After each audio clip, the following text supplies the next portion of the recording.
Bem, toda sexta-feira a gente tem aqui o advogado tributarista, especialista em agronegócio, Eduardo Berbizier. Olá, Eduardo, tudo bem? Olá, Tavinho. Boa tarde. Boa tarde. Bom dia, bom dia. Bom dia. Bom dia ainda, bom dia ainda. Depois vai ser boa tarde. Vem cá, vamos começar falando aí sobre... Tem uma ação do PSOL aí e incide diretamente nessa questão aí dos tributos. O Agroband, inclusive, destaca hoje, faz a pergunta, os alimentos vão subir, o preço da carne vai cair por conta da reforma tributária? Vai cair nada, né? Vai subir tudo. Vai subir tudo. Pois é, rapaz, existe uma coisa que não dá para entender, né? O PSOL, um partido de esquerda que se diz defensor do povo, né?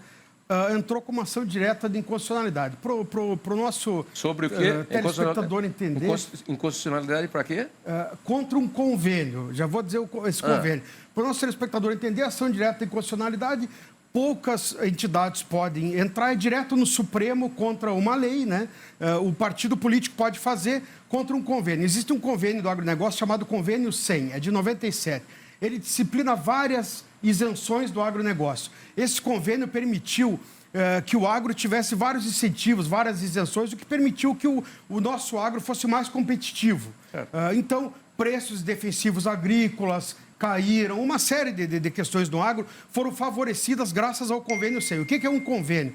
Convênio é feito pelo CONFAS, que quando reúne todos os secretários de Fazenda dos estados e estabelece um convênio.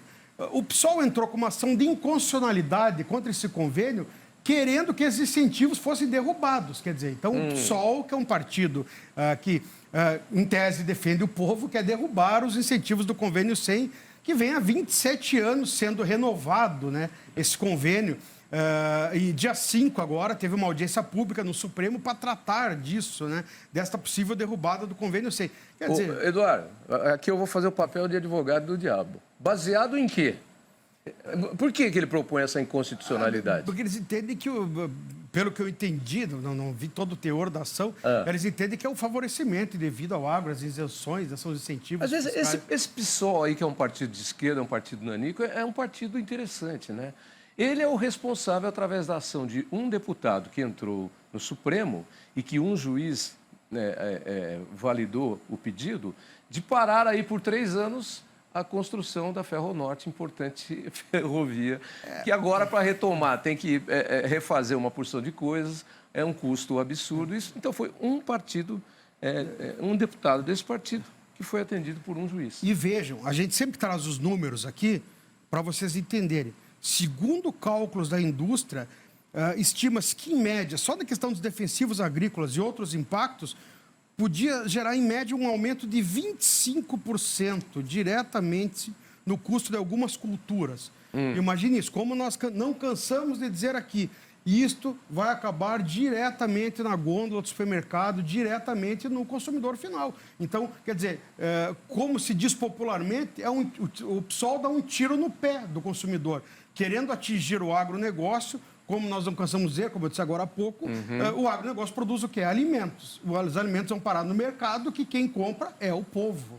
Né? E aí tem uma corrente que diz, vai subir mesmo, é 2% hoje, vocês vão acabar pagando 10%. Se conforma logo com isso e deixa o barco andar. Não é bem assim, né, Eduardo? Deixa assim. O barco andar, não, peraí. E eu até toquei nesse assunto do Convênio 100, o Convênio 100 disciplina o ICMS. Isso é uma outra preocupação da reforma, porque o ICMS ele vai acabar com a reforma, né?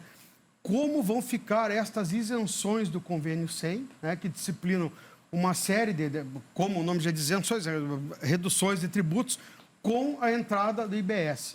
Não vão, pelo que está disciplinado, pelo que nós vimos até agora na legislação, não vão ser mantidas no mesmo nível. E pelos reflexos, pelos estudos até agora, imagina, isso é um estudo sério que nós vimos até não estou com a fonte aqui, mas foi o Jota, um site jurídico muito importante que colocou este artigo citando algumas fontes que falaram em média, em algumas culturas, um aumento de até 25%. Isso para nós entendermos as possibilidades, alguns reflexos da reforma, se, por exemplo, nós não replicarmos algumas isenções previstas no Convênio 100. Então, isso é muito sério. Por isso que nós falamos tanto de reforma e pegando um gancho até que nós estamos comentando agora há pouco dos bastidores, eu estava conversando com alguns advogados em Curitiba durante a semana e alguns disseram: por que vocês criticam, falam em tom crítico, sendo que a reforma vai acontecer e nós temos que aceitar e nos conformar? Não, o problema é que a reforma vai acontecer, ela vai. O problema é como ela está sendo conduzida. Esse é o problema. A intenção dela, que vai trocar 6 por 2 dúzias. E o nosso papel qual é? É mostrar esses problemas. Por quê? Porque ainda temos o que fazer. A reforma está sendo votada no Senado. Inclusive, o Pacheco, o presidente do Senado, disse essa semana que há um acordo com o governo federal e que a reforma será aprovada no Senado este ano. Porque o problema é depois que assina a reforma, aí vira lei. E aí depois a lei tem que ser cumprida. É isso? E aí, se de repente, no futuro, a gente tem pode ter algum regime um pouco mais democrático. Não, a gente tem um regime democrático, mas um regime mais aberto, mais maleável, ele pode tentar revogar isso, mas ninguém consegue revogar dinheiro depois que se tira. Não tem devolução. É muito mais difícil. É muito mais difícil. E o que nós falamos é com base em fatos. Por exemplo, nós temos um estudo aqui, que até foi um estudo que eu apresentei na Sociedade Rural, da Sociedade Rural Brasileira, mostrando que nós não falamos as coisas de forma vazia. De forma vazia. Isso é embasado. Hoje em dia, por exemplo, a soja e o milho, né? Vendas no mercado interno tem alíquota zero. Hoje, tanto PIS, COFINS quanto ICMS. Na reforma tributária, isso vai para 10,6%, se mantivermos em 26,5% a alíquota, e se for para 28%, vai para 11,2%. Vocês estão prestando atenção, por isso que eu disse, a reforma vai acontecer. O importante é como ela está sendo feita. O que me leva para fazer uma analogia, uma comparação, a uma notícia que está no UOL hoje. O prefeito de Oroz, cidade importante que tem aquele açude lá no estado do Ceará, foi eleito agora, não sei nem que partido ele renunciou, porque ele vai reassumir o cargo dele de deputado. Ele é deputado. Então, ele renunciou. Só que tem um pequeno detalhe. A vice dele é a mãe dele. É a mãe. Eu vi isso. Então, ele sai, mas a mãe assume o lugar dele. Será que a gente pode entender como uma má intenção nessa chapa aí, essa decisão tomada? Logo após ele caiu sua caneta. Pode pegar, até a caneta caiu. Até a caneta caiu com essa. O Brasil é incrível, né? O prefeito se elege para colocar a mãe, né? Onde nós estamos, né? Isso... Deixa eu falar isso. Foi só para divertir um pouquinho. Voltando aqui, a gente tem o problema da reforma tributária, que a gente está discutindo aqui. E a reforma não anda. E vai para o Congresso. E vai por isso é que a gente está falando e dizendo que os produtos do agro vão aumentar, inclusive na hora da compra no supermercado. Aí tem um dado que é a manchete do UOL de hoje, do dado divulgado pelo IBGE, de que as favelas no Brasil, nos últimos 12 anos, está na manchete do UOL, cresceram 43%. Quase metade. Isso é o quê? Pobreza. Estão se espalhando, né? Estão se espalhando. Antes era privilégio de grandes cidades. Tanto que das 20 maiores, 7 estão em Manaus, né? Algumas estão em Belém do Pará. Eu estava vendo das 20 maiores do Brasil. Está no Brasil inteiro. Eduardo, mas o governo não precisa fazer cortes aí porque está gastando demais e aí ele não sabe onde vai fazer esses cortes. E onde é que o governo tem gasto de dinheiro? Tá? É em programas sociais? Aí a grande demagogia. Eu estava vendo hoje de manhã, eu estava no aeroporto vendo as notícias.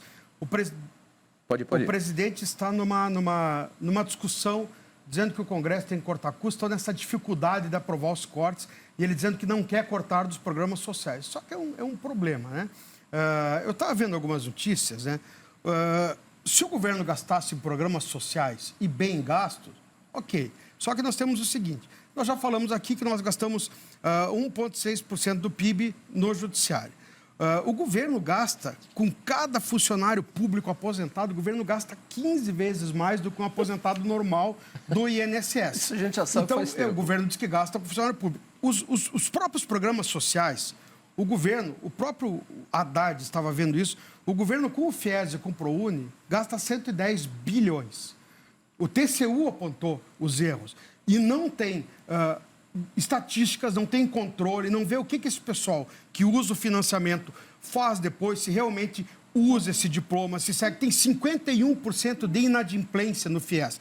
Então, ninguém está dizendo que não tem que investir na educação, mas e a qualidade disso? Para onde que isso vai? O descontrole do dinheiro público, né?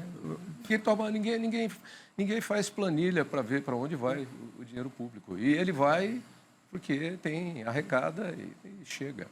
Olha, infelizmente é isso. O que a gente vê é que a reforma vai trazer sim uma série de aumentos. O João deu um game over para a gente ali, mandou terminar, mas, João, a gente precisa de aqui 1 minuto para falar de um assunto que é muito sério e que vai contra o direito da liberdade de expressão e de análise jurídica das coisas.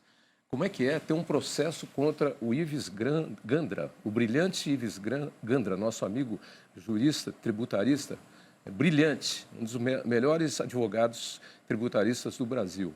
O Ives está recebendo um processo porque em 2017 deu um parecer baseado num item da Constituição que está lá escrito de que as Forças Armadas são responsáveis em caso de desordem, ordem pública, confusão que ameaça o país, elas são responsáveis pela segurança do país. É isso? Perfeito. Rapidinho. É mais um assunto vergonhoso. Hoje, a OAB está analisando um recurso. O professor Ives sofreu uma representação da OAB por parte da Associação Brasileira de Imprensa, se prestar um papel desse, e, se não me engano, a Associação Nacional dos Direitos Humanos. Porque em 2017 o professor Ives respondeu a um questionário feito, se não me engano, por um major que participava de um curso sobre a sua interpretação do artigo 142 da Constituição, que resumidamente fala que, em caso de conflito entre os poderes, as Forças Armadas agem como poder moderador. Pacificam os conflitos entre os poderes. Em 2017, veja bem, o Bolsonaro não era presidente, não tinha havido 8 de janeiro, e o professor Ives respondeu uma pergunta sobre direito constitucional. Parece que acharam esta resposta a esse questionário no celular do Mauro Cid, aquele assessor do Bolsonaro. Não foi o professor Ives que mandou, ele disse que nem conhece o Mauro Cid, falou isso na resposta, e a Associação Brasileira de Imprensa, de Direitos Humanos, resolveram representar contra o professor Ives por uma resposta jurídica que ele deu para um questionamento de uma pessoa que nem era aluno dele, né? Segundo ele disse. Quer dizer, não é nenhuma opinião, é uma opinião jurídica, na verdade, uma resposta jurídica. Não é um processo judicial, é uma opinião jurídica.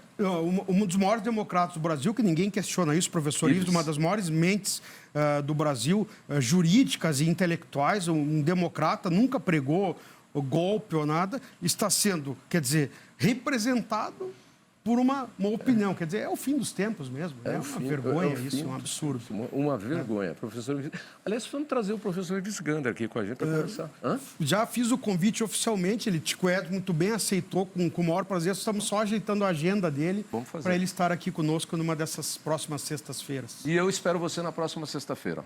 Tá Obrigado, bom? foi um prazer estar aqui mais uma vez. Enfrentando o trânsito de São Paulo, vindo do aeroporto de Congonhas até aqui, com todas aquelas dificuldades que o trânsito de São Paulo nos proporciona.